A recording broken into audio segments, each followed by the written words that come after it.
Most people see Bethlehem as the beginning of the story. The angels, the shepherds, and the manger. This is the culturally accepted starting point for the life of Jesus.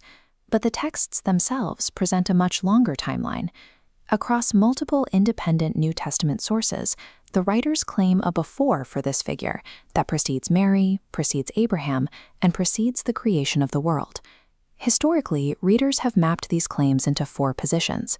Position 1, no pre-existence, it's all poetic flourish. Position 2, conceptual pre-existence, he was an idea in God's mind, not a person. Position 3, created pre-existence, he was the first and greatest of God's creatures. And position 4, eternal personal pre-existence. If those first 3 options are true, the New Testament writers were using language that was systematically misleading. But if the 4th position is correct, if the eternal Son took on flesh, it changes the way we read every page of the Bible.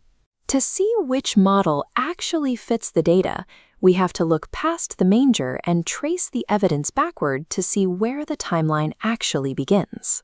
We start with an anomalous pattern in the way Jesus speaks about his own origins. He repeatedly uses the phrasing, "I have come," or "the Son of Man came." In its original context, this isn't how a teacher describes a career or a vocation. It is the language of an arrival from somewhere else. This gets specific in John 8:58, when Jesus says, "Before Abraham was, I am." The Greek grammar makes a sharp distinction. He uses one word to say Abraham came into being at a point in time, but a different, timeless word to describe himself. Later, Jesus asks the Father to restore a specific glory they shared before the world existed. A non-existent person cannot possess glory, and a mere idea cannot share relational fellowship. The text describes an agent who was present before the cosmos began. This grammar doesn't describe a man growing into a role. It describes an eternal agent sent on a mission from a prior state of existence. Addressing a counterargument, we can track this claim even further back.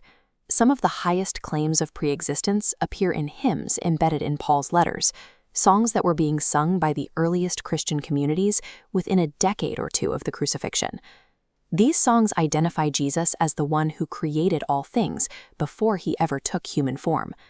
Skeptics often assume this was a late Greek myth, but if we move back into the Jewish context of the 1st century BC, we find that the conceptual furniture for a pre-existent agent was already in place. The Jewish scriptures already featured the personified wisdom present at creation, and the Targums, the translations used in synagogue worship, often spoke of the word of the Lord acting as God's visible agent on earth. The early church didn't need to invent a pagan myth.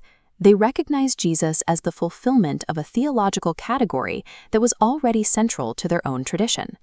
Moving even further back into ancient Old Testament history, we encounter mysterious theophanies, moments where God appears in visible form. A figure appears in the burning bush or meets Joshua as a commander. He is called an angel, yet he speaks as God and accepts worship. Historic Christian tradition identifies these as pre-incarnate appearances of the Son. In this view, he was the visible mediator of God's presence long before he was ever born in Bethlehem. When we test our initial 4 theories against these patterns, we can see where the models start to break. The grammatical evidence of a sent agent makes the no pre-existence model difficult to maintain, and the description of shared relational glory before time doesn't fit the profile of a mere concept in God's mind. The third option, that Jesus was the first created being, founders on the texts that identify him as the agent of all creation. A created being cannot logically be the means by which he himself was made.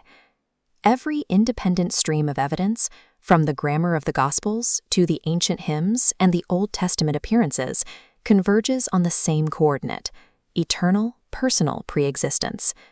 This brings us back to Bethlehem, but the scene looks different now. Bethlehem is no longer the origin of the Son. It is the intersection, the point where the eternal entered the temporal. The marvel of the Incarnation is the gap between what the one in the manger had always been and what he had now become. The agent who called galaxies into being allowed himself to be localized into a fragile body that could be held in his mother's arms. This perspective places the Son at every stage of the biblical timeline. He is not a new character arriving late in the story. He is the protagonist who has been there from the beginning, glimpsed in a burning bush or a fiery furnace, finally stepping onto earthly shores in the flesh. If the story is older than Bethlehem, if he was already there before the foundation of the world, then who do you say that he is?